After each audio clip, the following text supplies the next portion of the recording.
As Winnie has already introduced, I'm an advocate of the High Court of Kenya. I have 11 years post-qualification experience, that is from when I was admitted to the bar. And I've been mostly focusing on corporate commercial, which is, let me say, the commercial business law, put simply, business law, different areas, including the corporate structuring, when now you're actually in business, the operational aspects, which includes mostly agreements, acquisitions, mergers, competition issues, and then also intellectual property, which is, I think after you practice for a while, you find an area of the law that you find very, very interesting. And for me, that's intellectual property. So I'm also building a standalone practice actually just on intellectual property.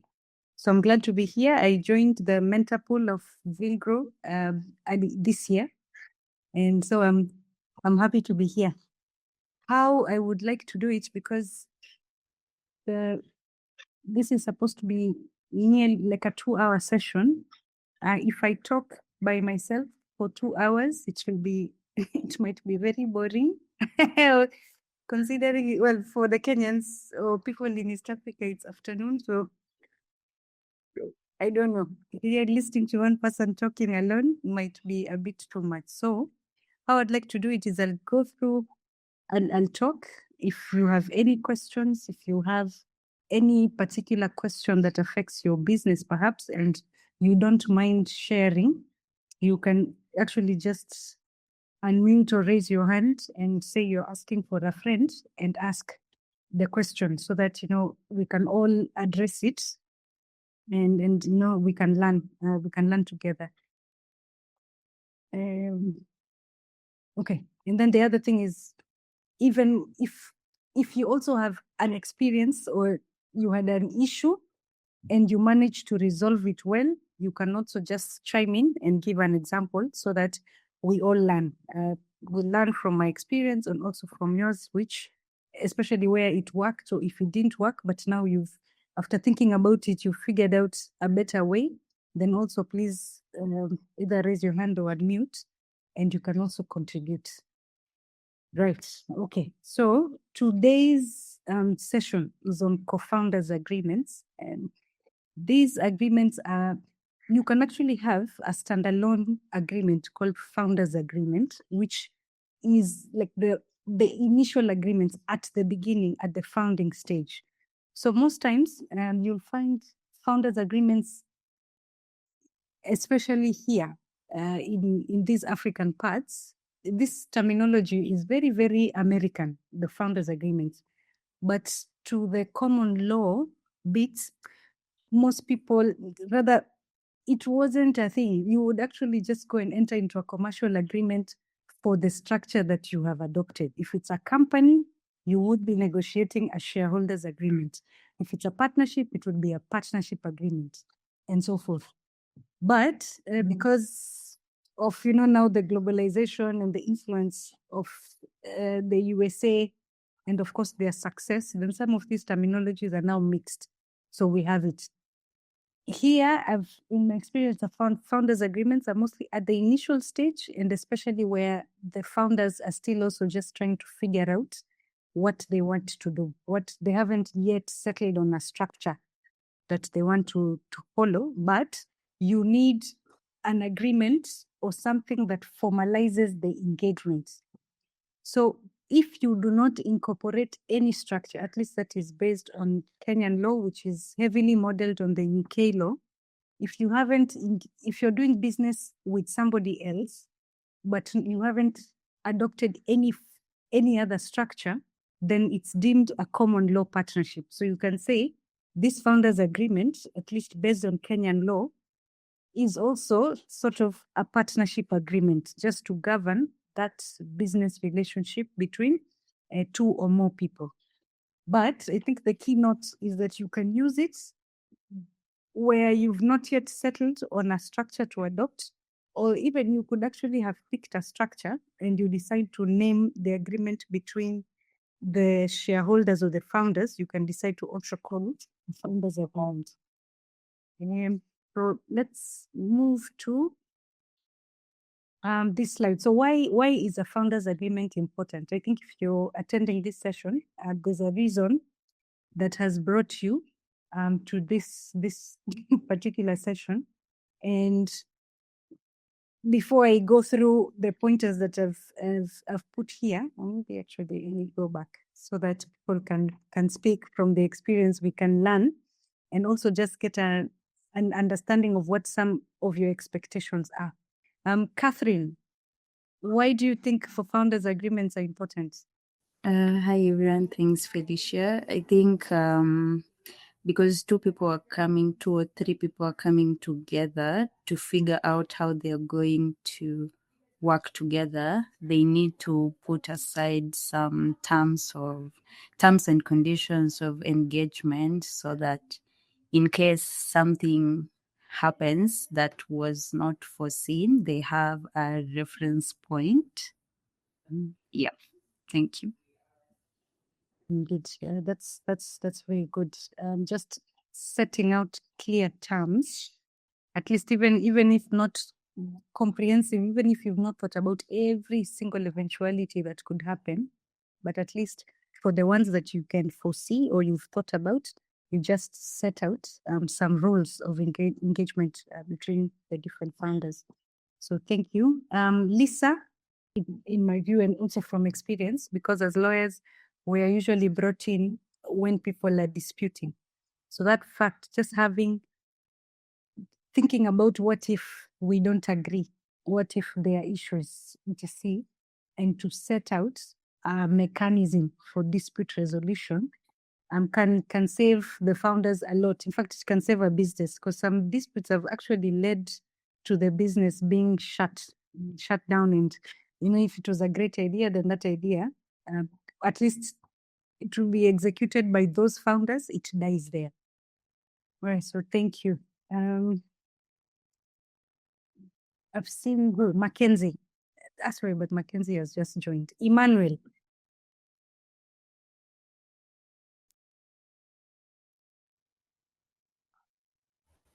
There are two Emmanuel, actually. Emmanuel Atuhire. Kamuhure. Well, I am Emmanuel Awolowo. Okay. I don't know if come here, that's me. So yeah, so I look at co-founder agreements as like a tool that really is just put out there to guide. So usually when you're starting, like forming companies and stuff like that, you don't envision how the journey is going to look like. And so this looked like a map of, what should really happen in case maybe you have like disagreement, like you mentioned. How do you tend to like distribute in maybe like for shares in case you just like begin to realize some of these, and it's really meant for just like guidance, and it's just a tool that has to be there to a little bit solve some of those challenges may not have been able to see from the beginning. Yeah. Okay. Thank you so much.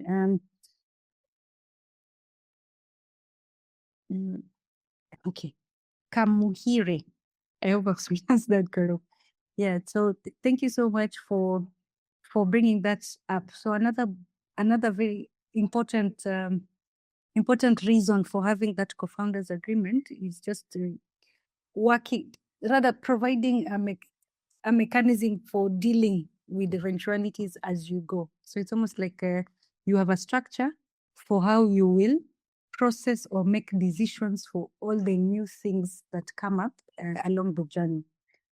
So maybe the last person, Emmanuel Awolowo. So maybe you can also share and tell us why you've attended this session today, and whether you have founders agreement in your current business right now. All right, thank you very much. So, well, it's afternoon here, so good afternoon, everyone. I am Emmanuel Awolowo, and yeah, I joined because my team and I right now just started. This is like a startup, and we haven't patented yet. So when I saw the invite to join this masterclass, I decided to attend so that we get a good idea of how to go about it. So that is why I'm here. Okay, all right. So welcome. I'm glad you've attended. So I think we've mentioned some of those essential things, and you'll see that I have some. My screen is not moving. Okay, all right. Yes. So I've summarized maybe what we have discussed, and just to run through them quickly. One of the benefits of a founders agreement is to clarify the business purpose, or why are you coming together. We're building a design for perhaps something that a portable blood test kit or something like that. So you can use the founders agreement to be very specific about why all of you are coming together, or you can be specific, like you can also like step it and say, we are doing this is the initial idea that has brought us together, but also to explore any other good ideas that we might have.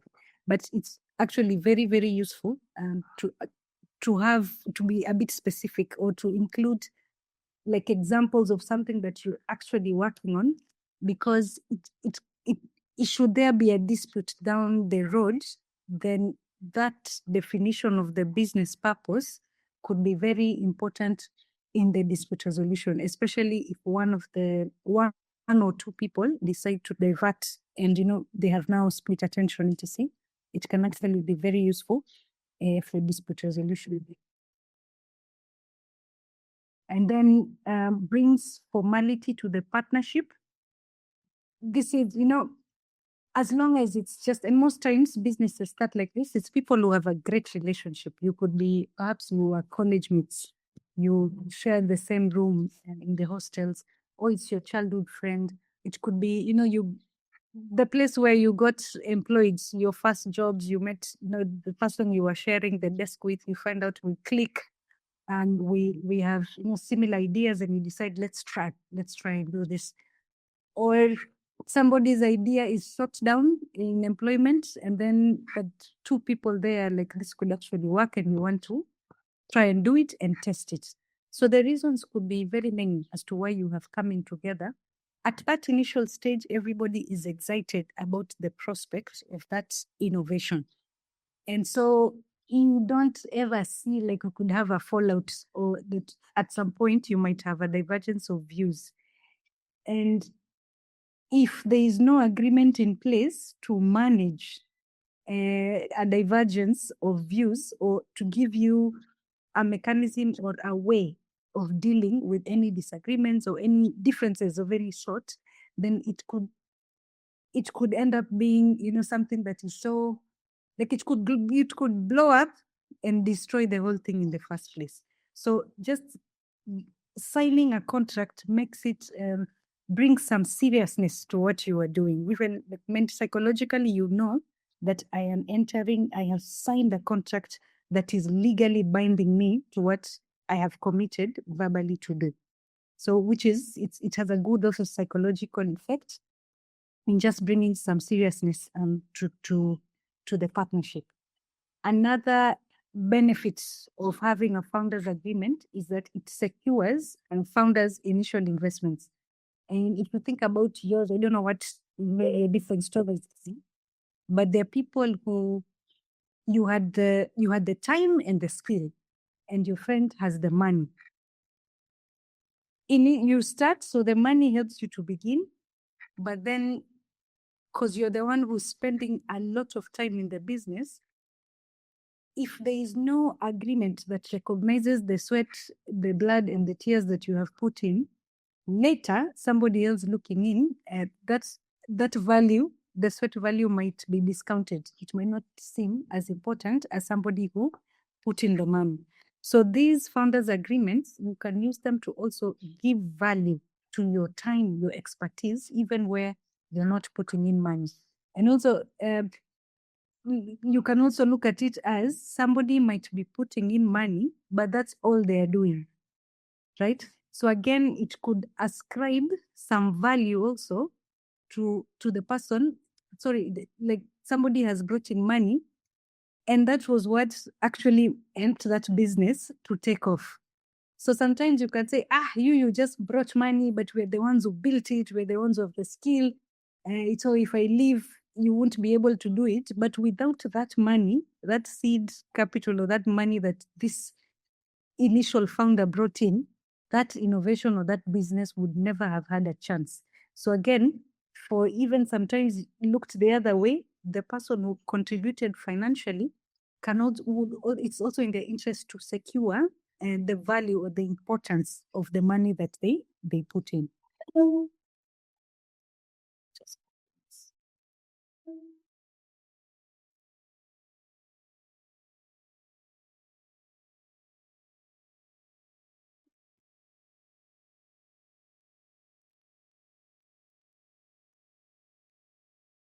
I'm not sure. Anyway, okay. So the other benefit of having a founders agreement, of course, is what has already been mentioned. It's for dispute resolution. It provides a mechanism for dealing with, disagreements down the road, most of which, can become disagreements are inevitable. I think, in fact, that's what makes a business work, when people have different perspectives. But then sometimes, if they are not managed in a good way, then it could actually lead to destroying all the good work that has been done. And also disagreements, if they're also not properly managed, they could also lower the value of the business. What has been built up until that disagreement, just the mismanagement of how to deal with that could actually lose that company all the goodwill or the value that you had built up until the time of that dispute. So it's also very important in the preservation of value for the business. And then another important reason for having a founders agreement is that you can already build in clauses that are important to the founders. So you can have a clause that already provides for how you're going to finance, or perhaps how you're going to make decisions even before you pick a structure, say, and we're going to discuss the different structures that you can take to run a for-profit business. So this is like when should you choose a company? When do you need a partnership, a limited liability partnership, and the different types of structures? We'll discuss them at the end. But then even before you select a specific corporate structure to use, you can already start building in clauses that are important to the founders at that initial stage, and which can also just be put in the other agreement that you ever, if you decide to register something, say a company, then you can pick these clauses and put them in the shareholders agreement and expound on them as appropriate between the parties. So the founders agreement also helps you to build in some of the clauses that are important to you and that you can negotiate and agree in advance. You can also put them in and develop them as you go. Yeah. So today we're going to look at now the important issues when you're negotiating or when you develop, when you're preparing your founders agreement to sign. What are some of the key issues that you should consider and discuss and agree, or agree to agree in the future? But what are some of those things that you need to consider and negotiate and provide for in that founders agreement? So number one is what I had mentioned about the business objective or the purpose. This is important for what I had already mentioned, like to just focus the founders on something, because how you measure the success of that startup or the success of your initiative will depend on what it is that you said we have set out to do. We have set out to build a portable blood test kit.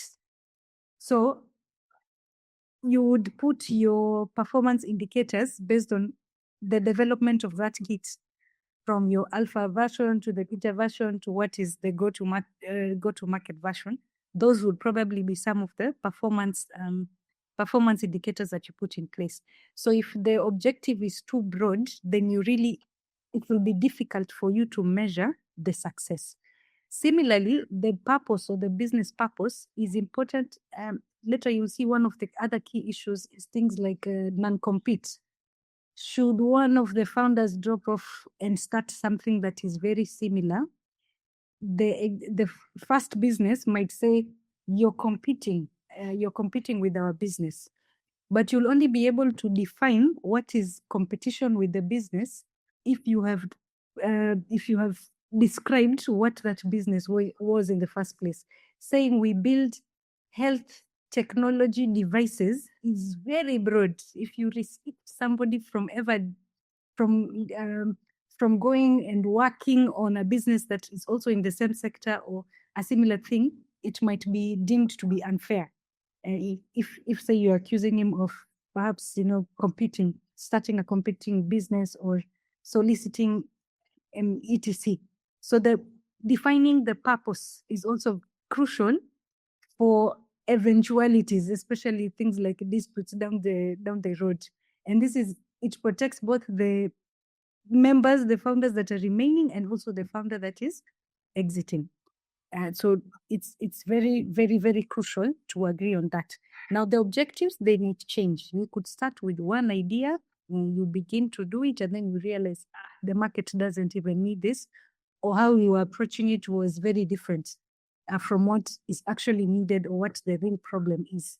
If you join an accelerator like Vilgro, I'm sure you come in with a certain idea. It's got you selected, you're in, but then after you discuss with the mentors, go through the sessions, you realize that you need to change your idea fundamentally. So that objective can keep on changing. It's not something that is like you can never change it again, but you can always keep working on it and refining it as you go. But it's important to have that in your founders agreement. The other key issue to have in your founders agreement is the roles allocation. And you can, in fact, this is linked to the first point. For you to properly define the roles, you need to properly define what is this business about? What are we doing here? The role application part, it provides clarity and is also linked to the third point, which we are going to discuss, the equity split, so at least the ownership shares, because you find most times at this startup stage, you want to link performance to ownership, so that people are earning or you're acquiring shares for what the value that you're bringing into the business. So on the role application, it's very important to be clear as to what each and every one of those founders is doing. Even if you have a founder who is not full-time, they are not executive, they don't work there. All they did is they bring in the money and they don't make any decision whatsoever. Their work is to supply capital. It's important for that role to be also properly defined, that this is all they are doing here. And in the agreement, of course, you will attribute some value to what they are bringing. Here on the role application, again, this is one of those areas that have, that bring a lot of disputes amongst founders agreements. And I'm sure some of you already have experiences, which if you want to share, you can share. But if not, anyway, the stories are so many about role application. Common examples is when you're in the university, you begin an idea with someone, you graduate. You see, in the university, nobody had a job. You were at school and you were very ideal. You learn something, you start working on it from school. Once you graduate, one of the founders gets a job somewhere else, and the job starts taking a lot of their time. Then maybe the two that are remaining are now full-time working on it. This other person has disappeared, is MIA all the time, calling, he says, I'm busy at work, etc. And then finally you finish the first version of your product. But this business, if you had opened a bank account at that college stage, remember all of you were signatories to it, including the person who's now MIA. The person who's MIA will tell you, but I was there for 1 year. So I was there at the conception idea. In fact, the idea was mine. And then you guys worked on it because I was working. But now if the roles were not properly defined, then they can say that. But if you have said your work is to do the design work, which means you're the one who's designing, you're doing the drawings, you're doing validations, etc. Somebody else, your work is to the business development or to do marketing. You need to be very very clear as to, if it's marketing, you define the different roles that are in marketing. If it is fundraising, you define the different aspects of the different things that are in fundraising, so that if this person leaves or one of you finds a job somewhere and you're busy, if you're still delivering, you're still doing the roles or your functions in the agreement, then the other founders would not have anything to say against you, because you can prove that I might be working, I might be busy all the time, but I am raising money. I am still doing the fundraising. I have, got you all of these prospects. We have discussions with these people, and we are perhaps close to closing. But if the roles are not defined at all, then you don't really know how to hold somebody accountable, whether they are still part of building this business or not. So this role allocation and clear role allocation becomes crucial in those founders agreements. It's very important to be as detailed as possible about what each and every one of you are doing. Even where the roles will overlap, it's important to have something that is clear, which somebody can go and refer to and say, you have not delivered on this, or I have delivered on this as provided in the co-founders agreement. So that is on role allocations. The next point is equity splits. On the equity split, this is just generally the ownership. And this equity refers mostly, it's a common term for shares, but should you perhaps not choose to open a company, but you go maybe with a limited liability partnership, then there, it will be like your equity share, like it's a portion of the ownership and not really shares. But this terminology just refers to how will the ownership in your startup be apportioned amongst the different founders. And this, it need not be equal portions unless that's what you have agreed. You can actually say, we are sharing this equally. There's 4 of us, everybody is getting 25% of the shares. Many times that works where everybody is in the business and properly involved in the business. But if you have other founders who perhaps are splitting their attention between there and other things, then it can lead to a lot of disgruntlement. If someone holds the same share as you, and yet you are the one who's there full-time, sleeping, waking up to the business, sleeping to the business, and you're just eat, drink, everything is that business, then it might lead to a lot of disgruntlements. And usually it does.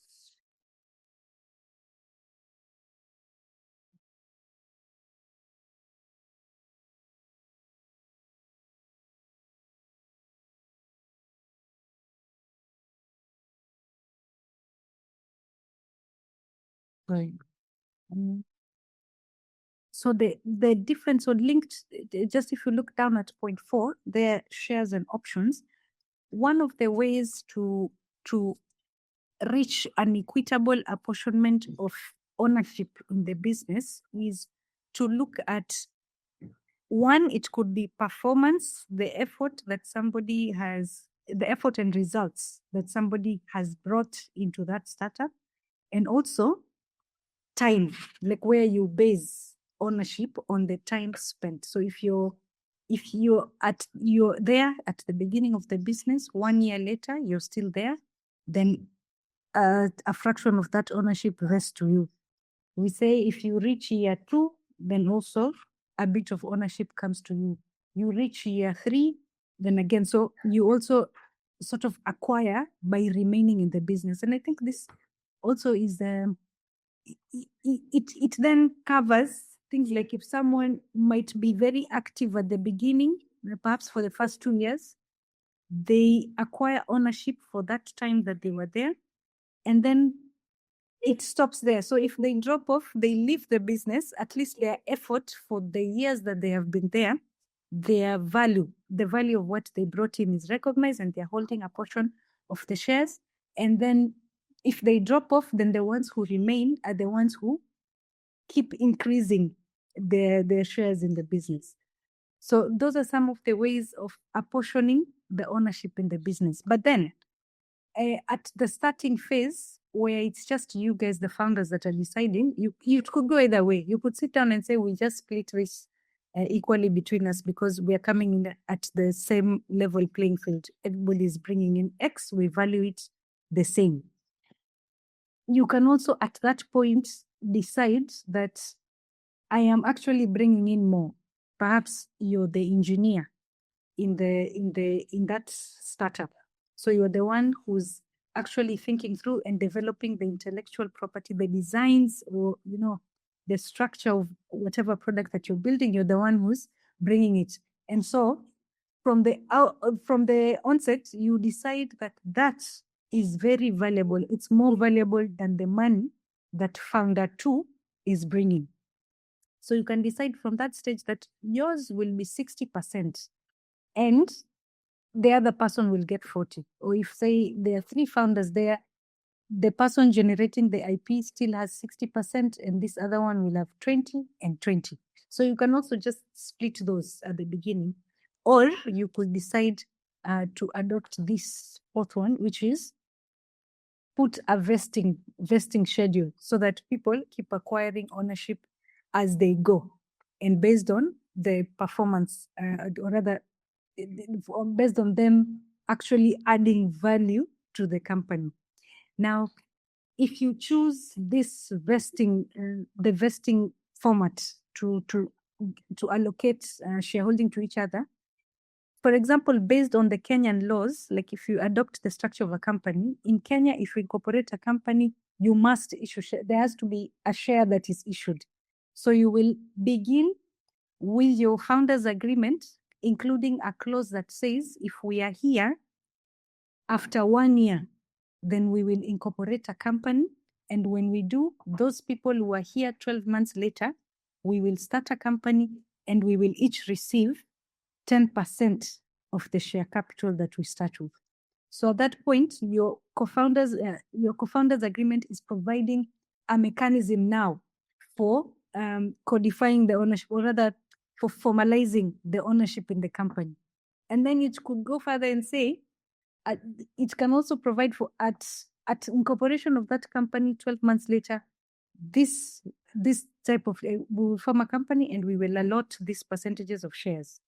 And then at year 2 now of this, which would be year 1 of that company's existence, another tranche of shares will vest. So your founders agreement can actually contain the whole method as to which the founders will keep increasing their ownership in the business, right? So that in that way, then the founders agreement is very important in also just sieving, in sieving out the founders who are not serious and those ones who are serious. Because at that stage, you're saying we are not committing to a company until this venture has survived 12 months. And at that point, the ones who will incorporate, or the ones who will now formalize, will be the people who are still standing at that point. So in that way, then it sieves out some of the people who you think are not very serious. You can remove them at that point and then enter into a company and a binding shareholders agreement with the people who at that point have demonstrated a bit more seriousness. Now, you'll see there I have written good liver, bad liver. These terminologies define the type of exits. So if it's somebody, and mostly they relate to employment, like where the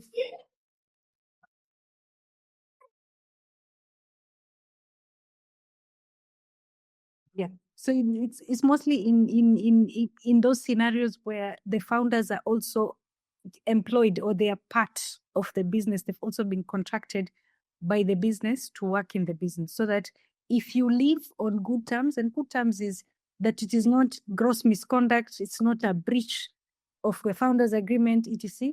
In that case, those would be bad leavers. And the founders agreement then determines if you live in a nature that nobody has a problem with you, you live in good terms, then something would happen. For example, your shares will still vest, or at that point of leaving, if you had an option to acquire shares, then a good lever it could be that at the point that you're leaving, you can acquire these shares. The shares can vest at that point. A bad lever is where you say, in fact, if you're leaving on bad terms, then even the whatever shares are vested, the business will be able to acquire them, and whether you buy them off this person, or if there's something that had not vested, then it doesn't vest, it lapses. So this is part of the structures that you can build into your founders agreement. So is that clear? Because again, this ownership part is also an area which brings about a lot of disputes as well. Maybe we can get some few questions on that, because Emmanuel had a question, I think, reflecting back as well on the equity split. Contribution are usually not always equal, especially for capital, time, expertise, networks, etc. And each founder feels like they deserve more. Yeah. So how do you go about this, and how do you predict the future value of each member contribution, especially when you already have in the first go, when you already not predict that everyone will go away, or maybe the time will not be equal, and more precisely, they still want to own the same equal shares as they did initially. Yeah. So the reality of life is that nothing is ever the same. We don't all have the same thing. And probably because we all experience different things in life. If you were there at the beginning, it made sense to have an equal split because you are all coming in at the same level, most likely committing to give the business the same amount of time. In many scenarios, the money that was put into the business is also the same. You said we need 100,000 to start, everybody go and find 25,000. And people raise the 25,000 and put it in.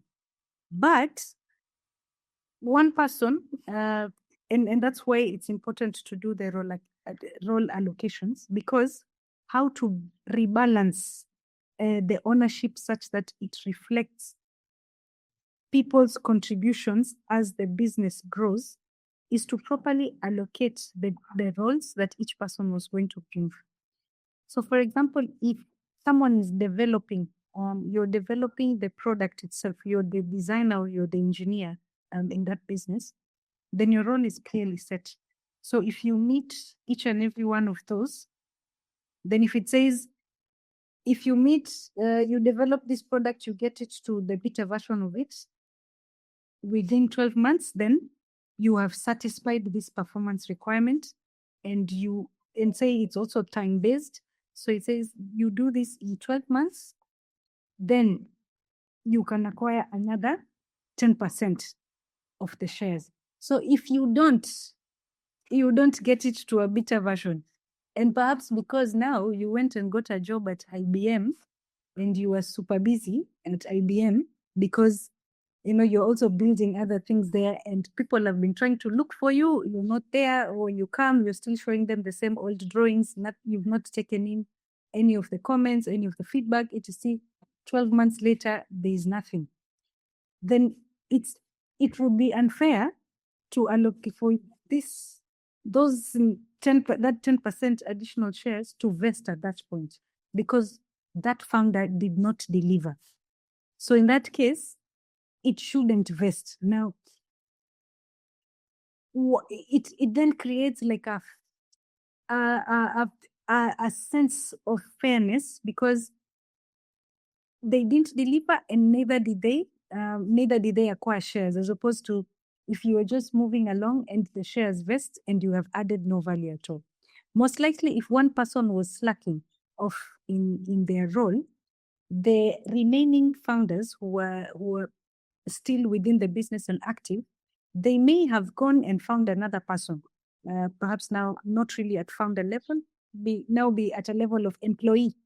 You brought in a key resource, even maybe not under founder terms, but lower than a founder. Like you are reporting to the founders, but now you brought in a good resource who is actually building and developing what this other founder was supposed to do. So the founders agreement can also envisage that and say, if somebody else joins us, or we bring a good resource at some point, we could also include this person in the ownership. With this, or we can also allocate something else to them.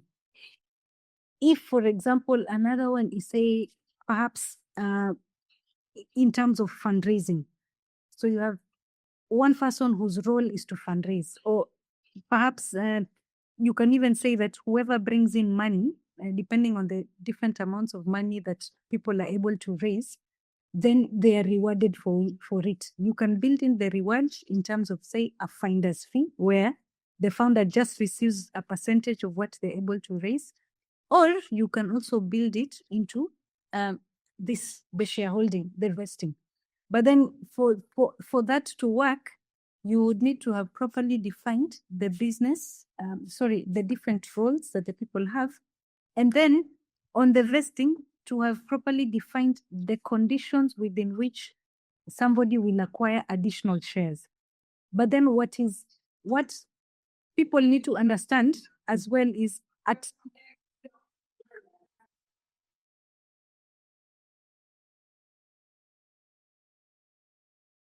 so at the beginning is most likely each person there at some point will get shares, right? And then when one person is slacking, you can begin slacking off and you have 5% already, and the company now is moving. So this 5% will reflect the time when you were active, the value that you brought at that stage. And when you slacked off, other people acquired more shares in the business. Now, when the other people's shareholdings increase, that initial 5% is diluted. So that's how, again, a fairness is restored. Because if at the beginning, and especially for Kenya, in Kenya right now, you can't have unallotted shares. So from the onset, the shares, all of them have to be allotted. So if you say form a company, everybody issues and everyone receives, you open a company with, say, perhaps a share capital of 10,000, 100 shares, each worth 1,000. Let's bring it to that. And then you issue, not 100. Okay, let's use the example of 5 founders. So each shareholder then acquires 20 shares at the beginning. But then you say after, you have a vesting schedule that says after another 12 months of everybody, and you've met your conditions and you're there 12 months later, then you acquire another maybe 10% of the shareholding. That means you'll have to increase the shares in the company and allot to the people who would have met the conditions. So if someone has not met the conditions, they would still have 20 shares in the business, but to satisfy that second tranche, the company would have increased the shares by another 1,000 shares, which are now distributed to only 2 people who have met the threshold. So those people will now acquire, let me not use 1,000, it's another 100. The company raises the shares by another 100, only 2 people meet the conditions, so they are allotted 50-50. So the new shareholding, the shareholding register would have now 2 founders with 70 shares, and then the others have 20-20-20. So that dilutes their ownership. So the people with 20 will now be holding less than the 20% that they began with. It will be, it is the mathematics of it, 140 plus 60 is 130. 20 times 130.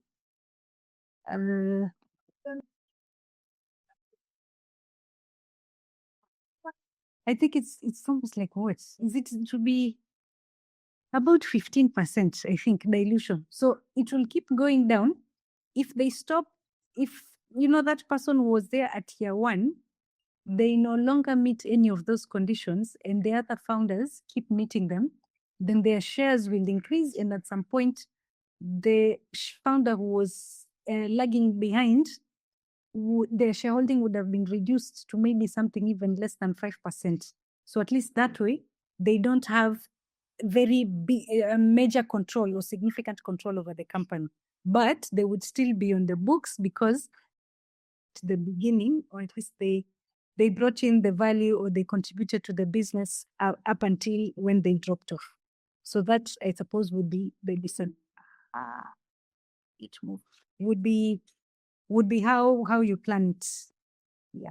I don't know whether that answers the question, or is that understood? Okay. That's a thumbs up.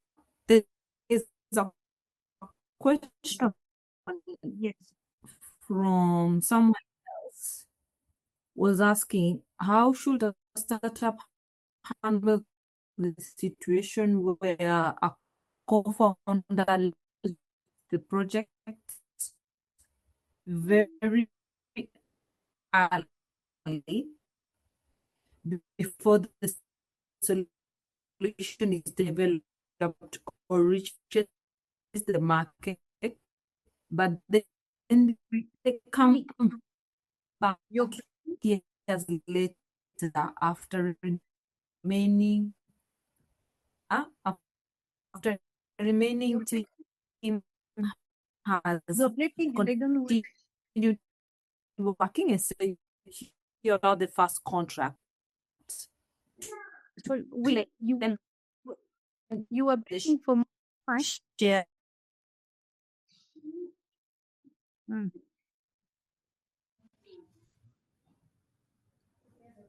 What clauses or mechanism or vesting or buyback should they have included in the co-founder agreement to prevent this, and how?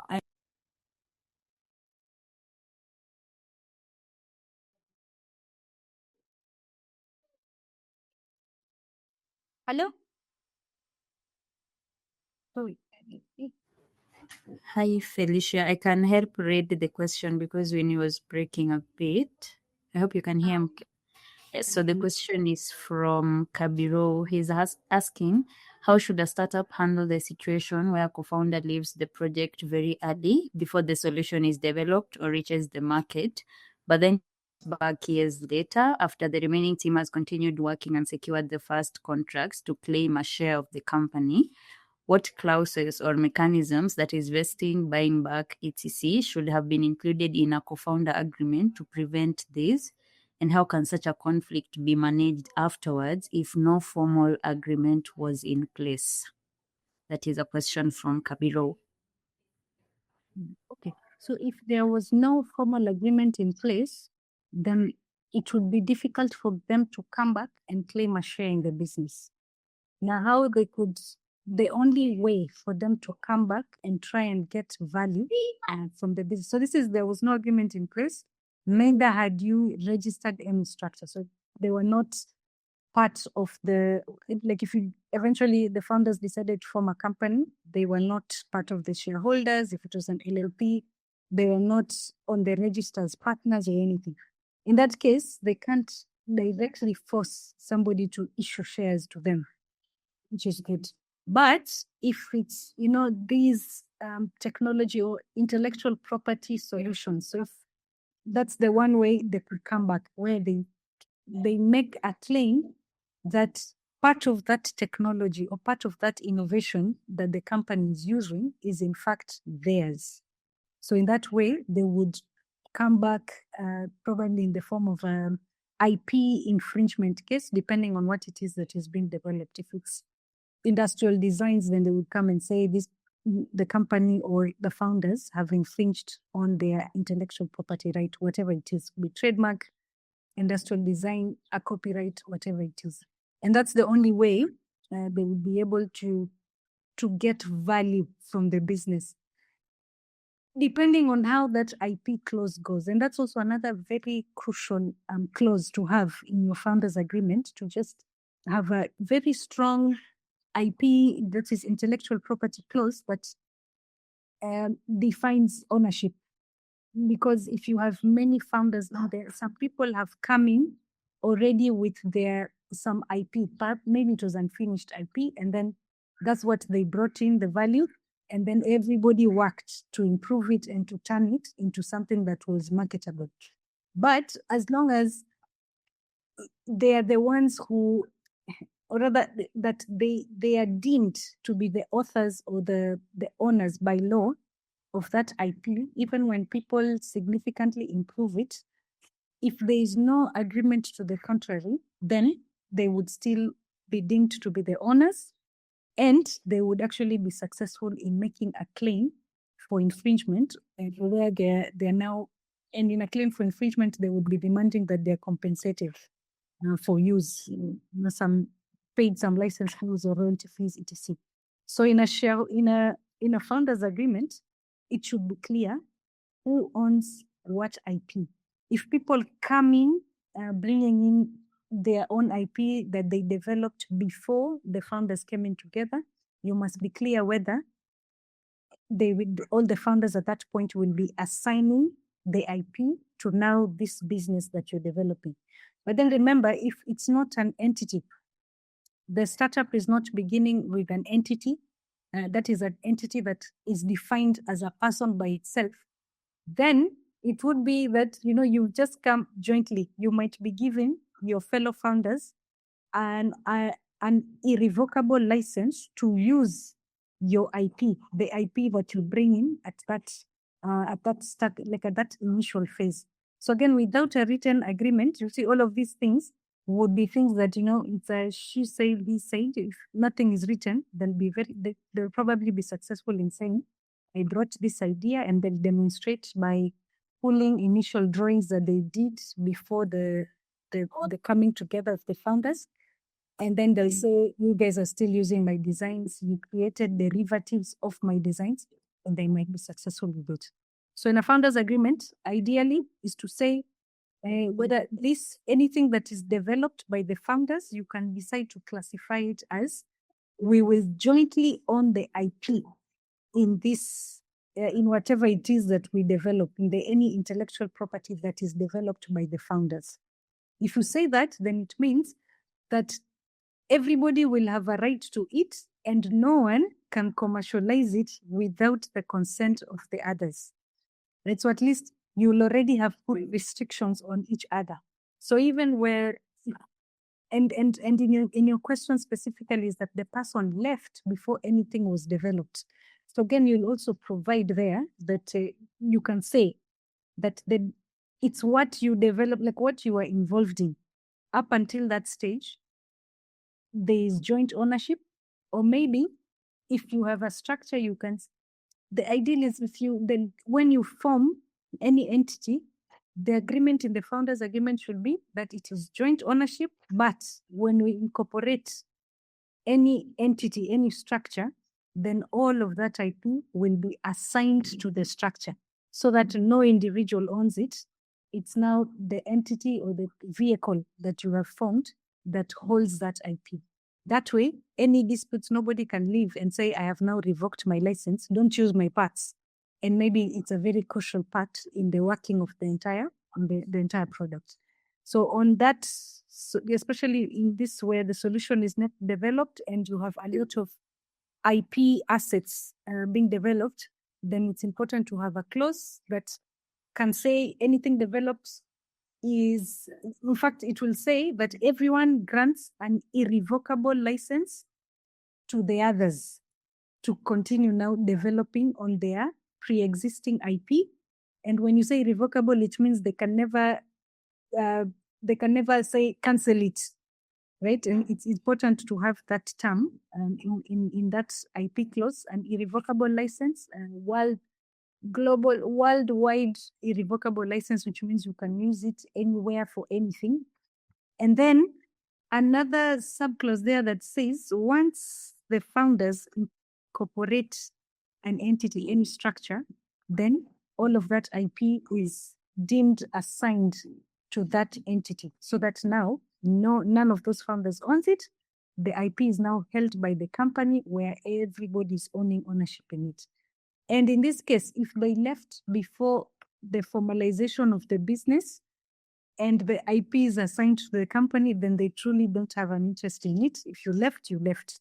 The only thing is the founders might decide to recognize those initial contributions, and they could have an out-of-court settlement somewhere who value something and maybe pay them off for something, but it shouldn't be something that you're compelled to do, because the IP would have moved to an entity that is owned by whoever stuck it through. Yeah.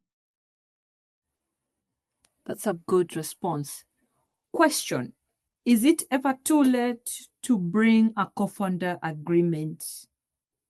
Is it ever too late? It's always good to have it when you are establishing the business, but is it ever too late to have a contracting agreement with the co-founders? It is not too late. It's never too late. But if the business has already moved along, then the founders already have a sense of the business. And so you could just decide to adopt a structure. Now, maybe just to touch on those different structures, you have a company. One of the structures that can be adopted is, for example, a company. Yeah. One of the structures to be adopted will be a company. A company can be private, it can be public. The difference is the restrictions on the transfer of shares. So in a private company, we can't transfer shares to the public, whilst in a public company, you can do so freely. So in a company, you need so companies is because everybody understands the nature of a company. It has, you have shareholders, it's shares, and the owners are given a portion of the shares, and that's what determines who controls a company. If you have more shares, then you control the company. If you have less shares, then you're a minority shareholder, and probably you should be fighting for some veto rights over certain issues that are important to you. Now, if you're a business at this startup stage, in your mind, you want to bring in venture capitalists, you want to look for PE funds and different things. Those people, it's easy. If you want that type of investors in your business, they understand companies. The company structure is the most understood and very easy to transfer shares to whoever is investing money, to create preference shares. You can create different classes of shares for different types of investors, etc. So it's been there for so long. People have developed so many things inside the company that it's like your go-to, especially if you want to bring in external parties. Now, if you started that business, you're maybe 8 months into the business, the founders, you have a viable product, etc. You might not you have a sense of how you're going to fundraise for your business. You have a sense of who the serious founders are here. You've been talking to a number of people who are saying we would be happy to invest, or somebody doesn't really want equity, but you've convinced them to give you a sort of debt instrument, or maybe a convertible loan, something like that. Things like convertible loans, those that can be done only with companies, or rather are easier to do with companies. So if the founders, that's where you're leaning towards, then instead of now coming to do a founders agreement, it's best you just now register a company and then have all of these provisions inside a shareholders agreement, right? So your founders agreement will now be, or rather the terms that are typically found in a founders agreement will now be fleshed out in a shareholders agreement, which then can be used even when the VC funds or your PE funds come in. They can just sign, they can adhere. There's something called a deed of adherence. They just adhere to that shareholders agreement that governs the relationship between the shareholders different classes of shares, etc., can all be captured in that shareholders agreement. If you decide we're not really keen on all these different fancy, sophisticated sort of structuring and fundraising structures, what we want the ease of removing different partners, but maybe you don't want to even do taxes. The way a company is taxed is different from a partnership. So maybe the interest is different. Like, for example, for lawyers, a company doesn't suit the legal firm business. So mostly you find lawyers prefer partnerships, and now they brought in this limited liability partnerships that an LLP becomes a person by itself, separate from the partners, which is good because it retains its own liabilities. So if your business, you'll fund it yourself as partners. All of you are working in that partnership, because in an LLP, the partners are deemed to be working in that partnership. If you've understood what you're doing, then you can decide, we will just now register a limited liability partnership, and the terms of the founders agreement will now be contained in a partnership agreement. So you can have all of these or any bespoke things that you want that suit your business. You can then now put all of these terms in a partnership agreement. There is another one called unlimited partnership, which is you have a general partner who is responsible for the day-to-day running. And then you have these called limited partners who are not responsible in the day-to-day running. They only bring in money, and you promise them that you will give them X in return, and they are not liable or they're not responsible for anything. Those ones are very ideal for now. Even those venture capitalists or PE funds, most of them are structured as limited partners, limited partnerships, so that you have an entity that is the general partner, and then all of these investors, they're called limited partners. They bring in the money, you send them the return, and that's it. They're not involved in your business. So if you've understood what you're doing and that is the structure that suits your business, then you straight away go and register a limited partnership, and all those terminologies are now contained in your partnership agreement and your limited partnership agreement.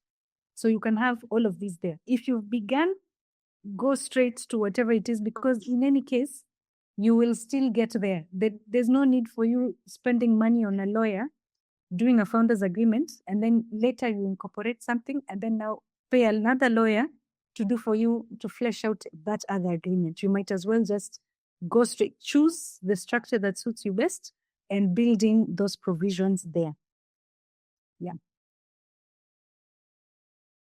Yes. Is it clear? It is clear. So another question that came around was that if you've already set up the company as a private company, can the shares still be diluted, or it only works for public companies? Yes. No. Shares can be diluted at all times. So is to think about it. At any time, the shareholding in a company is 100%. So that pie remains the same. You can keep cutting pieces in the pie, but at all times, the pie will not increase, like it's the same pie, or it's the same round pie 100%. So you can start off, everybody has, like my previous example, everyone has their 4 founders, 25% shareholding. If you go and successfully fundraise and somebody brings in money for equity, and you decide, okay, for your money, we will give you 10%. It means that now 10% will go to the new investor, and therefore the remaining 4 shareholders are now sharing the 90%. And that will keep happening. If you bring in other investors and you keep giving them equity in the business, then your shareholding will keep reducing. So those are that's also another thing to build into your founders agreement, is the question of fundraising. It's important that at this startup phase, you also discuss, how are we fundraising for this business? How will we fund it? Will we seek external investors? Because if you say our strategy will be to seek external investors, then most likely they will give you money in exchange for shares.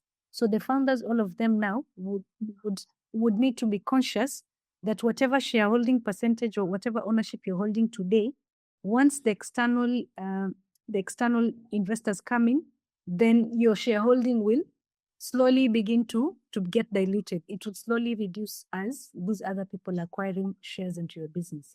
So if maybe you can decide, okay, because I'm a founder, I started this, I put my blood, sweat, and tears are in here.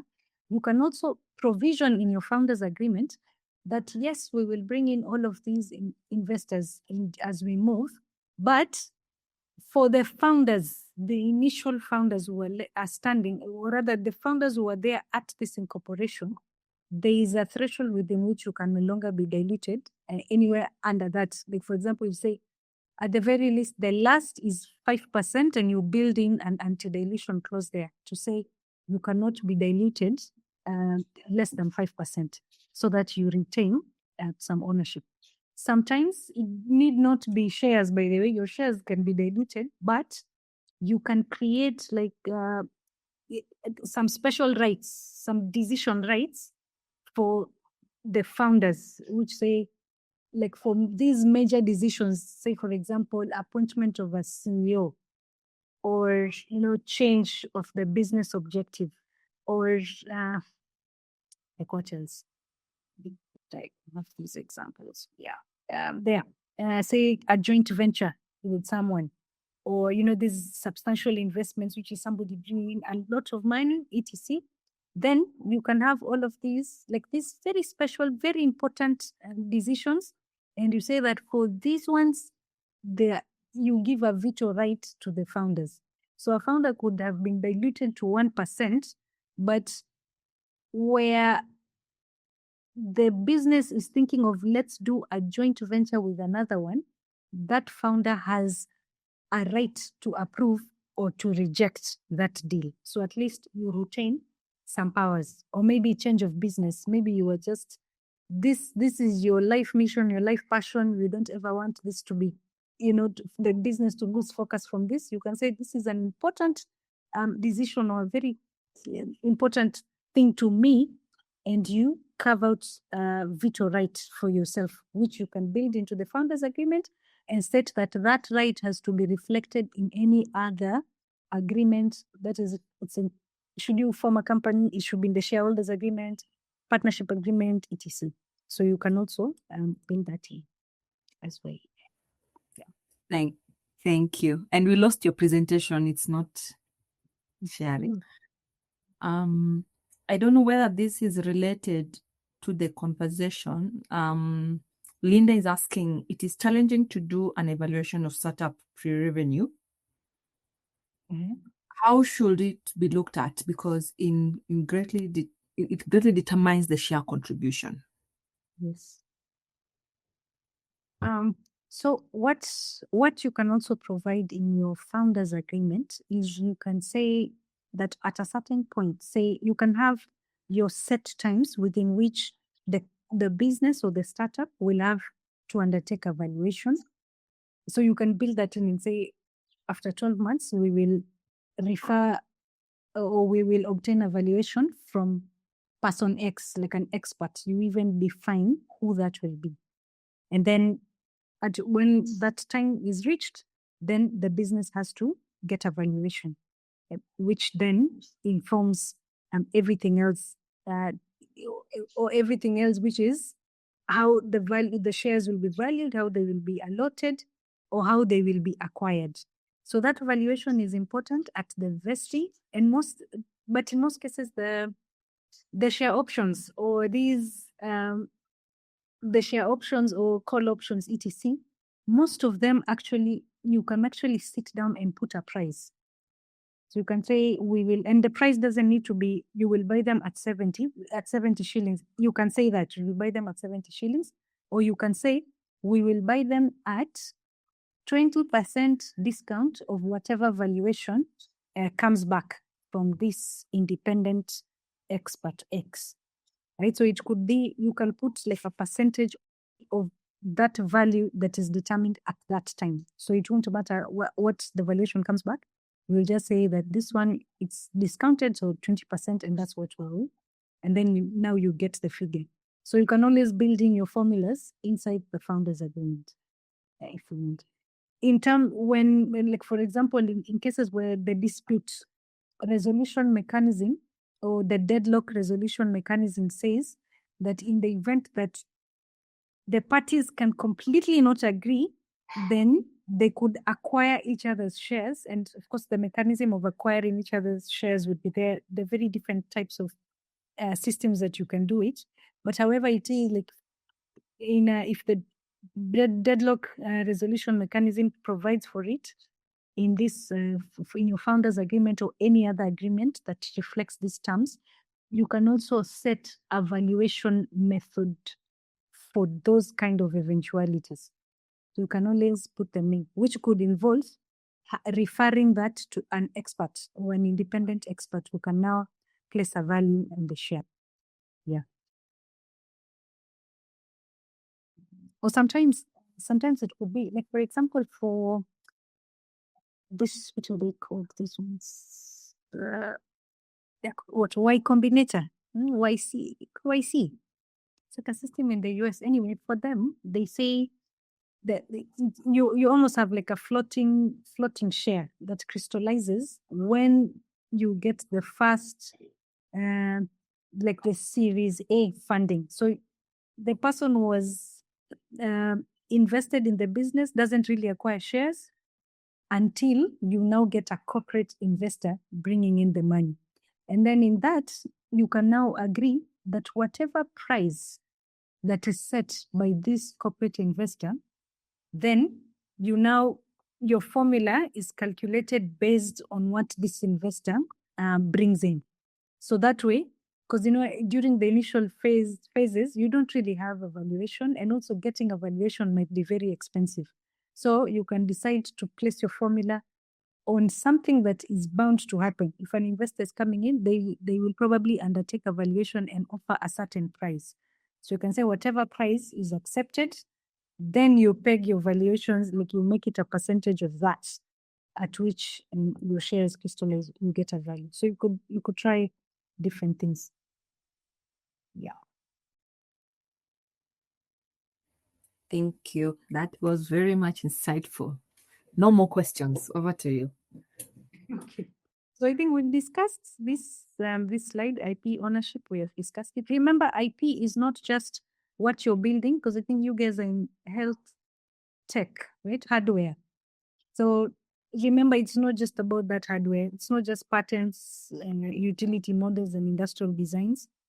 If you get anybody to code for you, then you have copyright in your innovation. If whatever trade name you use, the brand that you develop to sell your product, that's trade name. So that's all part of the IP, and that's all things that you can you need to think about and discuss and provide in your founders agreement. And so decision-making mechanisms, these ones we have discussed, but this is important to also minimize disputes. If you have a very clear way of making decisions, then it reduces fallouts, because if say we are making decisions regarding admission of a new shareholder, this is how we will do it. We are making decisions regarding fundraising, this is how we will do it, and different things, whether it's how we will bring in directors, how many directors can each founder appoint. So you already provide for that in the founders agreement. That way, you reduce the chances of dispute. Information rights, this becomes important when the shareholdings now begin to vary, because this one just is like the right to receive information. This could be to receive the business plan, to receive financial statements, to receive perhaps periodic reports on the business, etc. When the shareholdings begin to vary, then minority shareholders might find that they are not receiving, say, financials. Or now, like some people, there are cases where you feel like there's a case that's became very public. This guy is Africa's Talking. Africa is talking, one of those directors was, in fact, eventually she was removed and she had run to court to now try and get an injunction and be reinstated back into the company as a director. And she was saying that, she has not received, she's not seen the financials, she has not been seeing any notices, etc. And because once the shareholdings build, in fact, when people increase in that business, your people are bound to start forming groups. So if your interests differ, sometimes people play rough games and you will never see what they're doing. And you can actually lose oversight over this business that you established. So it's important to be clear about what each and every founder has a right to receive, or what are they entitled to receive in terms of information concerning the business. Future fundraising, this is what we had touched on this in terms of dilution, but also other important issues about future fundraising exercises is, for example, you've now, at the onset, the capital requirement was low. Everybody was able to contribute their portion. But maybe stage 2, when you're now moving to, when you're moving now to manufacture and supply to the markets, you now need more money. Maybe at the beginning, you only needed 100,000 to pay for some licenses. But now you need to manufacture. You need 1 million shillings to do it. So you can provide a mechanism. This is to avoid and also disputes. You can provide a mechanism that says we need 1 million shillings. When the company needs money, what is the first place we go to? We first ask the shareholders. We need 1 million shillings. Can we split here with the shareholders? And then you give shareholders an option to honor their share.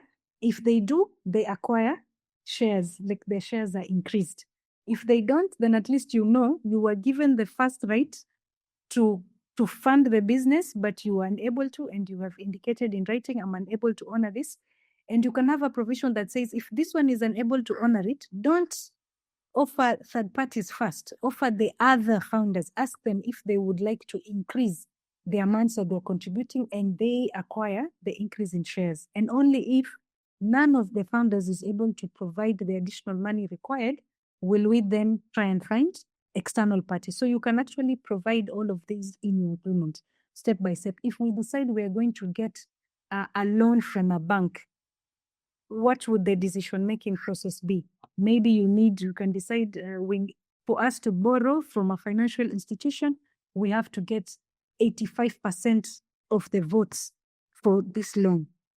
If we have to create a security for a loan, we have to get a certain threshold of votes, whatever is comfortable for the business. So those are things that you can go into that level into your co-founders agreement. The other important thing, and this one, it brings so many issues. These are now, like, so in my experience, this from when you have founders or early startup shareholders disputing, when they come, usually it's because they met challenges at operating the bank account. So you'll have a bank account, especially if you also start selling. The business will get to a place where you have a bank account. All of you are signatories in the bank account. And at that point, because you are all happy, you are all seeing the same thing, nobody thought about what if one day we cannot reach someone and they're on the bank mandate, what will we do?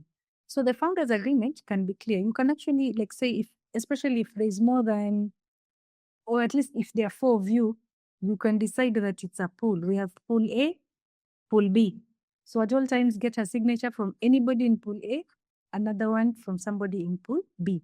But in situations where there's only 2 of you, that then creates a problem. If you're 2 and the 2 of you are the ones who are signatories to the bank account, then there could be a problem. So in that case, because that is a clear deadlock that would arise if you're not agreed and one of you is not cooperating, it can actually cripple operations. So in that case, you can build in a dispute resolution mechanism, like a deadlock mechanism to handle that kind of scenario. If we reach a deadlock situation and we cannot agree, what will we do? Perhaps refer this matter to mandatory mediation.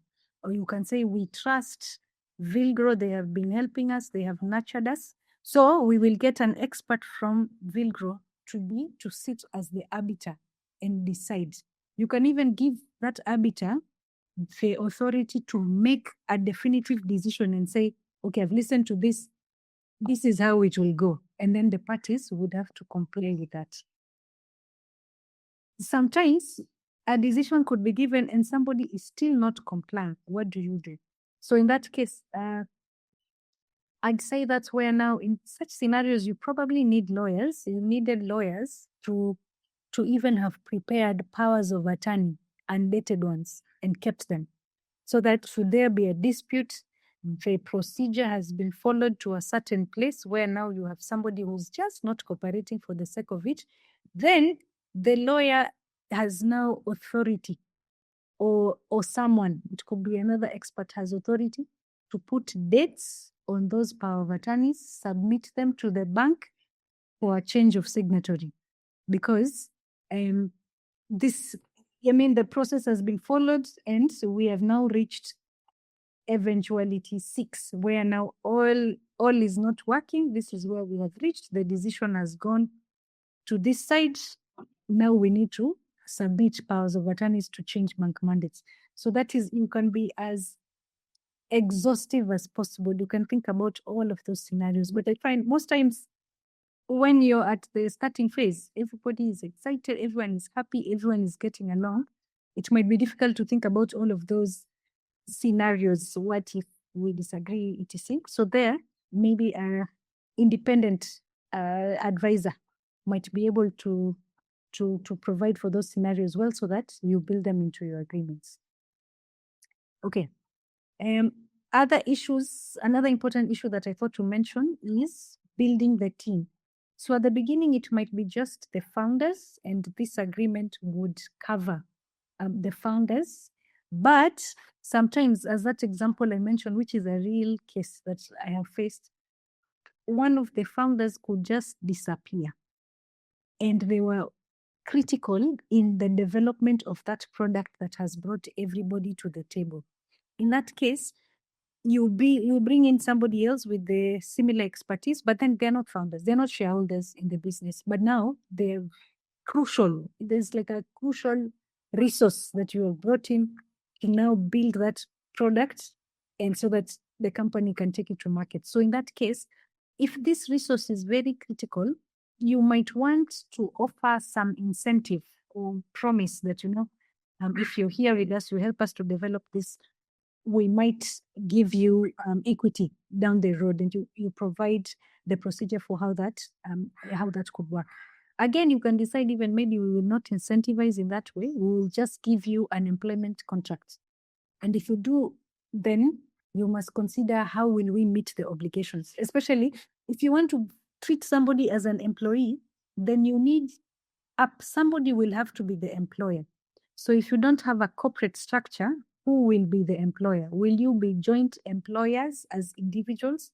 You need to think about that. So if you're thinking now we can bring in employees, probably you have reached a stage where you need to register some corporate entity of some sort, so that it can be the employer of these people. There's contractors. So again, in the co-founders agreement, between you, the founders, you're now provisioning for these things. If we decide to bring in employees, how will we do it? How will we select? Who will choose who is the accountant for this business, or who will choose the CEO for this business? If it's contractors, how will we engage? In fact, you can even have a strategy that says in the first 1 year, we will not have employees. We will just have freelancers building different things, and we will have contracts with them.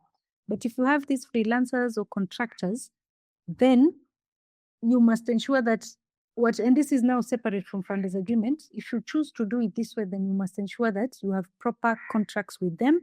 And if they're developing any IP for you, then there needs to be a very solid assignment clause to ensure that everything they're building there is assigned to you, so that you retain ownership of that IP. If it's third-party service providers, then again, the thing, in fact, here, there is a dispute there's some plans. Their business was, first of all, they needed to build the platform. And one of the founders is a software programmer. So he wanted to build it himself. And when they started that engagement, he was going to be the one coding. But 1 year, a few months down the line, the other founder who was there doing business development, I'm not sure why, but for some reason, he now wanted them to purchase the platform from other people. And it was an issue that eventually became irreconcilable, and they actually had to go separate ways. The only problem is, in that scenario, they had already formed a company, and in their shareholders agreement, all the shareholders had agreed to assign any IP developed to the company, which meant that the founder, who was a developer, had, by virtue of that shareholders agreement, assigned every single IP rights he had developed in whatever they were building, that initial platform they were building. And there was also a non-compete clause. So he couldn't go with that platform and take it to market by himself. He had to wait for 1 year before he could now use it in a different entity that he has formed by himself. So here, the issues could be just not thinking about some of these things and how they could be problematic down the line can actually cause a lot of issues and delay go to market or even destroy a good business. So it's things you need to think about.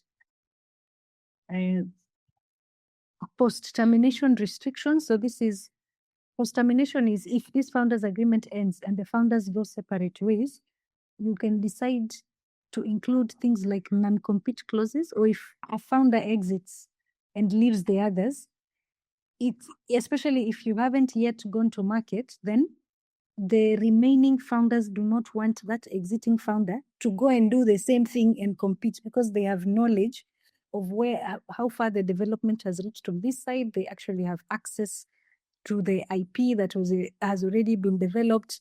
They've learned about the markets. They know the suppliers, etc. So, it might be very easy for them to go and open a competing business and then go to market even before you. So it's important to also, in the founders agreement, have a reasonable non-compete clause. And these restrictions here are called restrictive covenants. And for restrictive covenants to be legal or legally binding or enforceable, they need to be reasonable. And by reasonable, the courts will look at it in terms of the scope.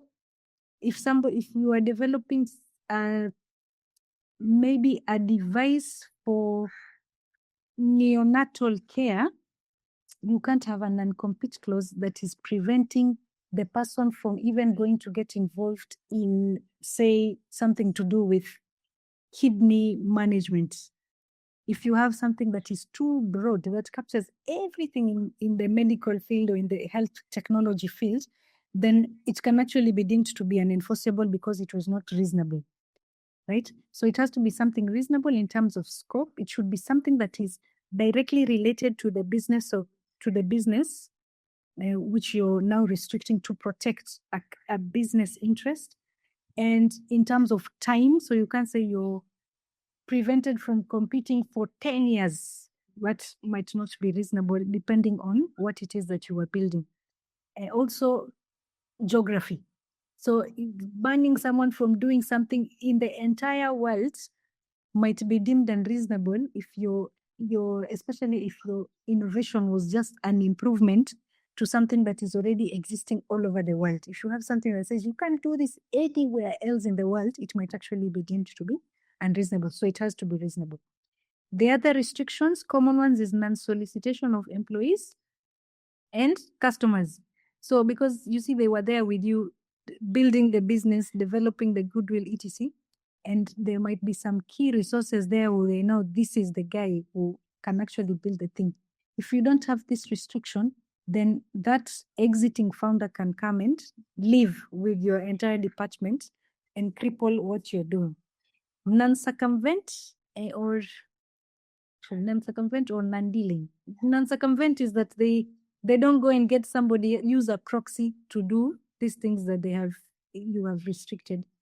Another one is non-dealing. Non-dealing prevents both sides. So even if an employee now is asking that the partner was exited, hey, can I come? You also restrict your employees or your customers or your clients or suppliers from also dealing with that person. Yeah. So I hope that is clear. Deadlock resolutions, this one we have discussed. Exits, this is also another very key important thing to have to discuss and have in your founders agreement in terms of exits. And exits need not be that people are fighting. It could be that someone just wants to sell their interest to somebody else and leave, right? So you need to think about all the different scenarios, which is an exit due to a breach or misconduct or something. That scenario of an exit due to, which is like say a bad leaver, somebody who's leaving and not on good terms. What would the mechanism for dissolving that look like? If it's somebody who's leaving but not on bad terms, what would be the mechanism for that? Because and there is a bad leaver. You want somebody who's living on bad terms. You don't want them to retain any interest or any ownership in the business. So your mechanism will most likely contain provisions which ensure that you liquidate any shares or any interest or any options that they may have to ownership in the business. Like you completely, whether it's buy them off, give them their money and they go. They don't have any interest in the business anymore. A good leaver, you might decide to actually leave the option for them to continue holding shares or holding a stake in the business. Other exits is now you've established the company and the majority shareholder gets an offer to sell the business and they want to sell the business because it makes sense. They're able to cash out in that case, but you have perhaps a small minority that does not want to cash out and they might actually bring a lot of problems. So in your exit mechanism, you can provide, and these are called drag along rights, which is you provide that if this selling shareholder acquires a certain majority of shares, then they're able to drag the one who does not want. They're able to sort of, let me use the word compulsorily, but compulsorily acquire the shares of that remaining minority and sell the entity. It could also be, you can also have the contrary, which is, they're called tag along rights, which is that if you're there and the majority or, a major shareholder is leaving the business, and maybe they are the key or they are the reason you were there anyway, they're leaving, they have obtained, secured good terms with someone to buy their shares, then you can decide that you will tag along. So you build in the tag along rights so that if they are leaving, then you can also force them to sell your shares as well together with theirs. So this is just an example of it. Another one, especially for startups, where again you've put in your heart and soul and everything, and you've even involved your friends, your family, your spouse, your children are involved. You can also provision for eventualities of death. What if one of the founders there passes away, right? What happens to their ownership, or what happens to the interest that they have built? Because even if you have not yet reached a stage where you have registered a structure and apportioned the ownership, would there be, do the founders want to build in a mechanism where the deceased founders' value or their contribution is quantified and their estate or their family member, whether it's spouse or children, are given a certain portion of money, or they're given a certain interest in the business to reflect what their loved one had built in that business. So again, this is purely commercial. You can decide to build those in if the founders agree to it. Yeah, this is a purely commercial understanding. And then, of course, the other one is compliance. You can be there busy building and you forget that you have to comply with certain mandatory requirements, right? But this one, so for compliance, if you haven't yet formed a corporate entity, picked or registered a specific corporate structure, then most of these statutory filings will not be applicable because these arise depending on the structure that you have, right? But if you're selling, even if you don't have an entity, but you're selling, the income, and I'm sure even not just the Kenyan tax rules, but even most other countries would probably have some provisions that that impose tax obligations on the different founders. So you need to be keen on those, whether it's that you will then have to account as an individual yourself because there's no structure, or because it's a partnership. Partnerships, the partners account at individual level. The taxes are not paid by that partnership. It's apportioned, and the partners pay on the drawings that are indicated in the books. So it depends on what you have.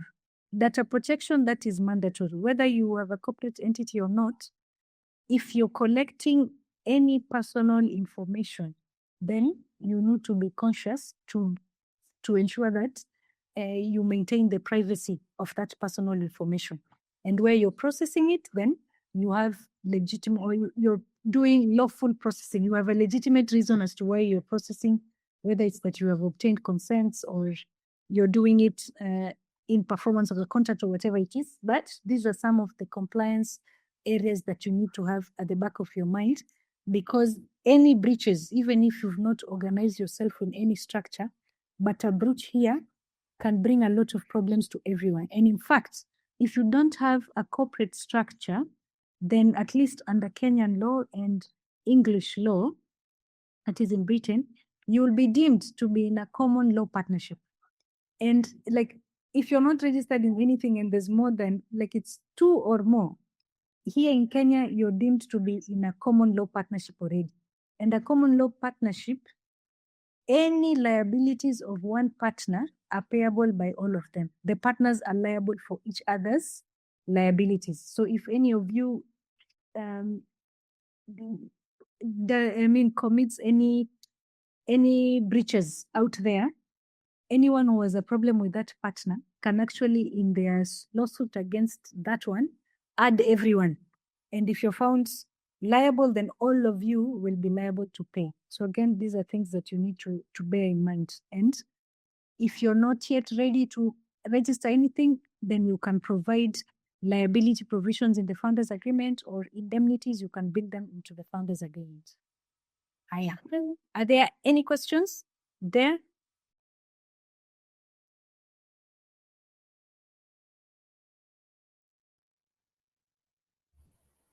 There was a question from Stanley. In preparation for potential mergers or acquisition, what key provisions should they include in a co-founders agreement to ensure there's a smooth process and protect the interests of all co-founders?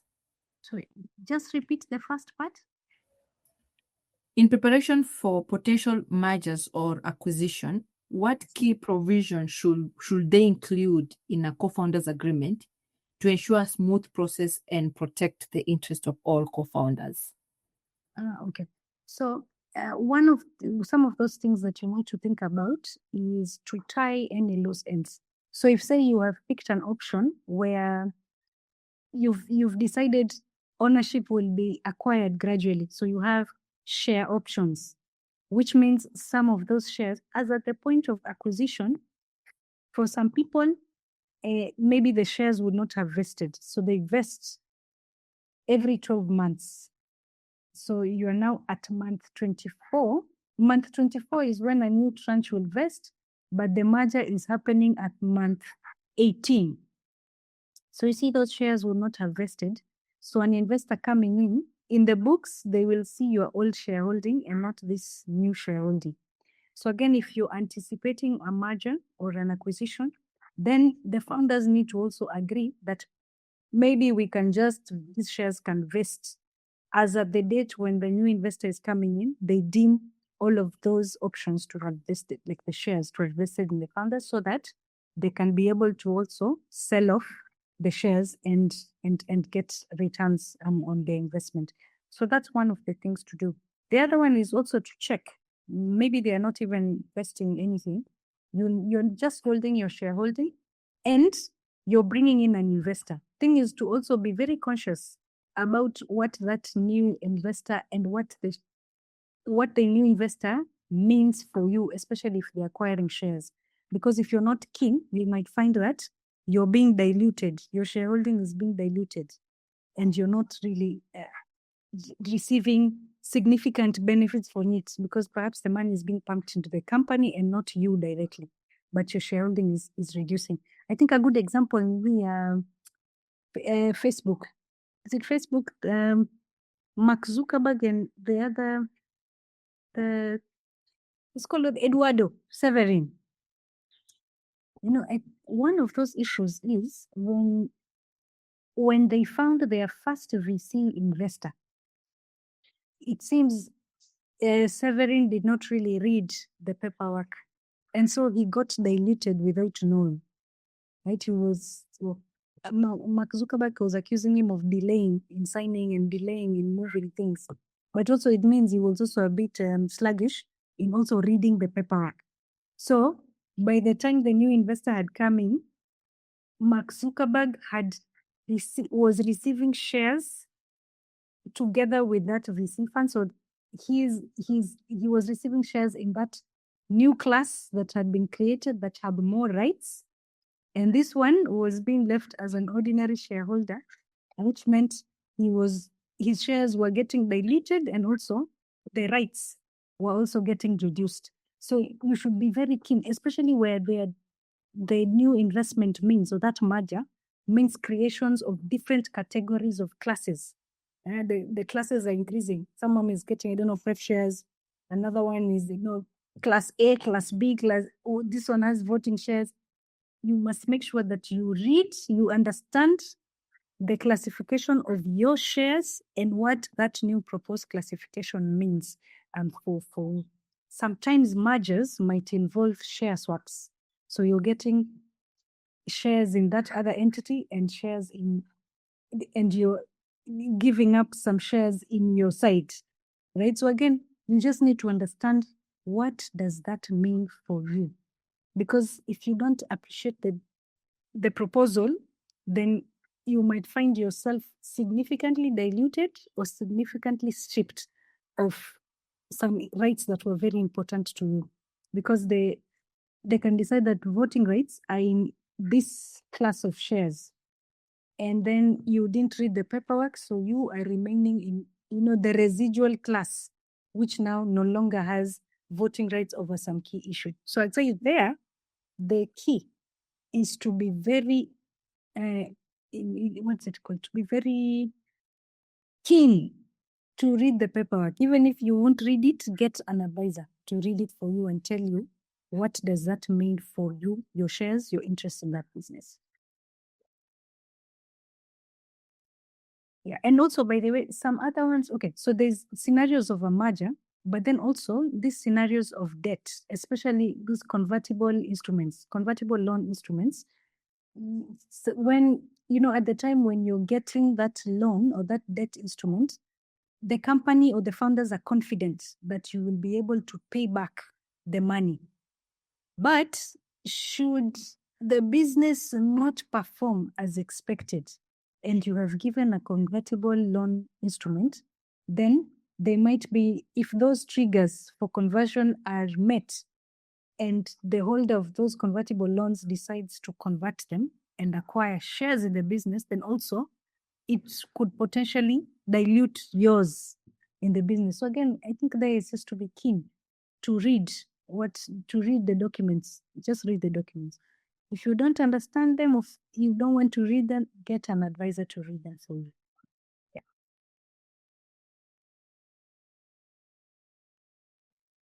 Yes. Is there any other question?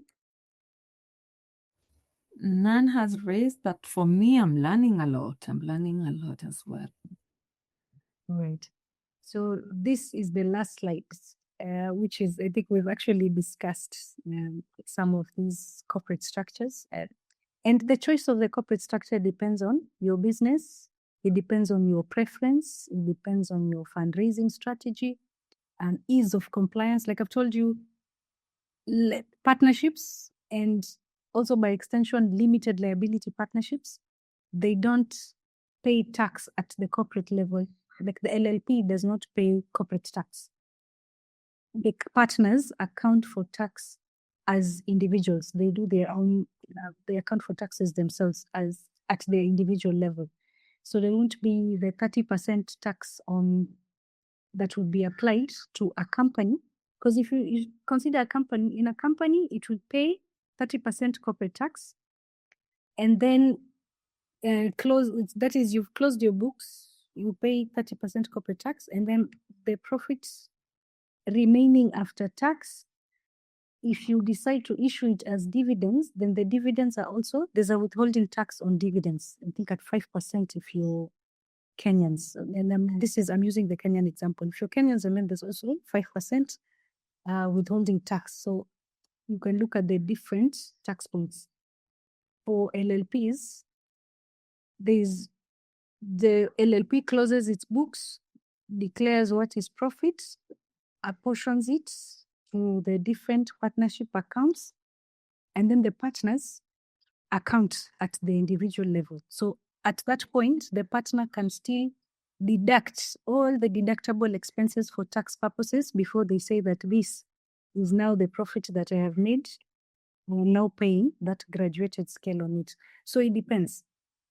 Sometimes that can be also too complicated. You just want a clean company. I understand how the taxation works and I do it. So again, maybe here on the structure, it depends on the founder's preferences and the nature of business that you're undertaking. So we've discussed the company and we've discussed the LLP. The partnership, this is common law partnership, is what I've mentioned. This is just where you just come in. You might have a partnership agreement, you might not have a partnership agreement, but as long as there's more than, like there's two or more people coming together for profit, then a common law partnership is deemed, at least here in Kenya. And therefore, but it doesn't give you a separate corporate personality. So it's not a person by itself. It owns things in the names of those partners.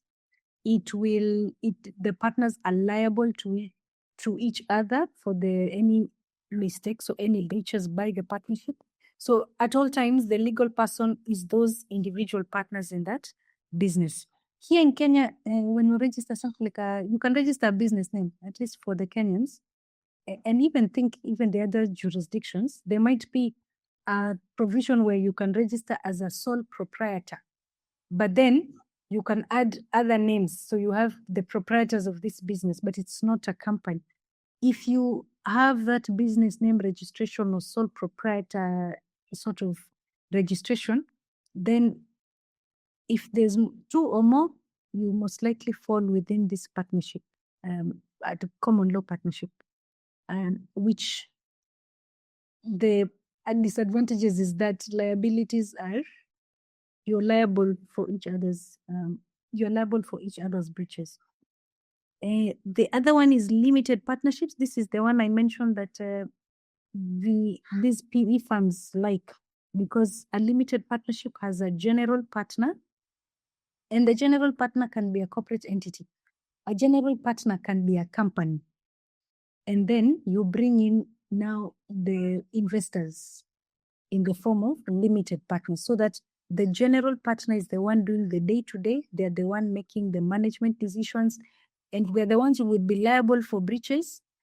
And the limited partners are just bringing in the funds in return for the agreed return or percentage return that has been agreed, and they are not liable for any liabilities that are caused by the general partner. So that one, usually, I think they prefer it for the simplicity of it, because it helps them to rather avoid the capital market structure as well. Social enterprises is a popular terminology, but it is not, at least in Kenya, it is not a form of legal structure that you can go and register. You can't, there is nothing like I'm going to register a social enterprise. And social enterprise here, the meaning is that it has your triple bottom line, which is people, profits, visit planet, people, planet, profits. So you can have that, but as long as you have if you apply today to the company's registry and you put in your articles anything that sounds public interest, then you most likely you will get a correction that comes back on the system telling you register a company limited by guarantee. So this, I just put it in bracket to mention because many people want to do social enterprises and on the understanding that I am here to make profit. I want to make money, but I also have some impact objectives in my community, or it's just beyond just making profits. I want to also bring some change or impact people a certain way. So if that is what you want to adopt, you can just register a company, a normal for-profit company, and then in your shareholders agreement, you can provide there your impact objectives.